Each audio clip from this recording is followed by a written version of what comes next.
जी हां, राज्य के शिक्षा मंत्री अरविंद पांडे ने बताया कि अब विद्यालयों में स्कूल फीस के मामले हो या फिर अभिभावकों के शोषण के मामले या फिर विद्यालयों में काम करने वाले अध्यापकों के वेतन के मसले हो, इन सभी में सख्त कदम उठाते हुए न्याय मिल सके, इसके लिए सरकार ने विद्यालय नियामक प्राधिकरण का गठन किया है। मीडिया को जानकारी देते हुए शिक्षा मंत्री अरविंद पांडे ने कहा कि केंद्र सरकार द्वारा नई शिक्षा नीति के तहत विद्यालय नियामक प्राधिकरण शिक्षा के स्तर में सुधार लाने सहित अभिभावकों व शिक्षकों की शिकायतों के निवारण के लिए प्रभावी रूप से काम कर सकेंगे।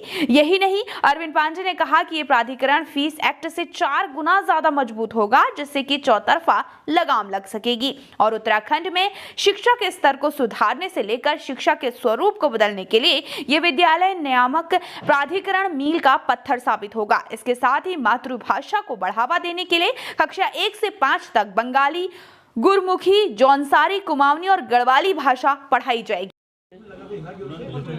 हमेशा अभिभावकों की मांग रही है कि प्राइवेट स्कूल हमारा शोषण करते हैं।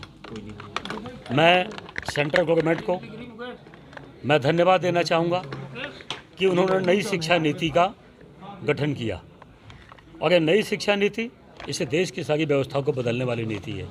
उसी के तहत विद्यालय नियामक प्राधिकरण की व्यवस्था नई शिक्षा नीति में प्राविधान किया गया। हम उस पार्ट को उत्तराखंड में लागू करने जा रहे हैं। जिस प्राधिकरण विद्यालय नियामक प्राधिकरण में चाहे फीस की समस्या हो, चाहे यूनिफॉर्म की हो, चाहे पाठ्यक्रम की हो, पाठ्य पुस्तकों को लेके हो, चाहे अध्यापकों की फीस का हो, उनके वेतन का हो, प्रत्येक चीज़ का उसमें समाधान उसमें किया गया है। और यह हमारे जो डीजी एजुकेशन है, महानिदेशक, उनके अंडर में इसको संचालित किया जाएगा। फीस को लेकर किस तरह की मॉनिटरिंग होगी? क्योंकि फीस सबसे बड़ी दिक्कत है। कैसे की जाएंगी? फीस सबसे बड़ी विद्यालयों में शिक्षकों की बहुत कमी है और फीस सबसे बड़ी दिक्कत है प्राइवेट स्कूलों में। विद्यालय नियामक प्राधिकरण यह फीस एक्ट से कई गुना बड़ा यह प्राविधान है। इसमें फीस से संबंधित जितनी शिकायतें हैं सब चीज़ का समाधान है और जो स्कूलों में अध्यापक पढ़ाते हैं उनके वेतन का भी किसी प्रकार से कोई धांधली नहीं कर पाएगा। तो यह प्राधिकरण ने बहुत बड़ा सोचा समझा एक बहुत बड़ा एक बृहद एक कानून बनाया गया है। हम इसको उत्तराखंड में लागू करने जा रहे हैं और निश्चित ही इससे विद्यालय शिक्षा की व्यवस्थाओं में और आम अभिभावकों की जो शिकायतें हैं इसके समाधान का एक बहुत बड़ा प्लेटफॉर्म हो जाएगा। रही बात, दूसरी बात जो आम जनता की मांग रही है कि मातृभाषा में बच्चों को सीख मिलनी चाहिए, विद्यालय में शिक्षा मिलनी चाहिए।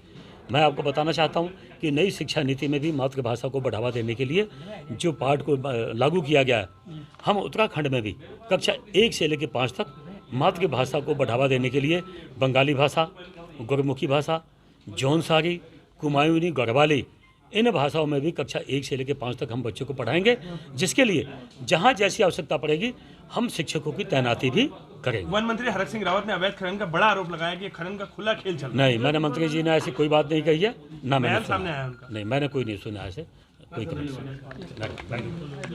धन्यवाद।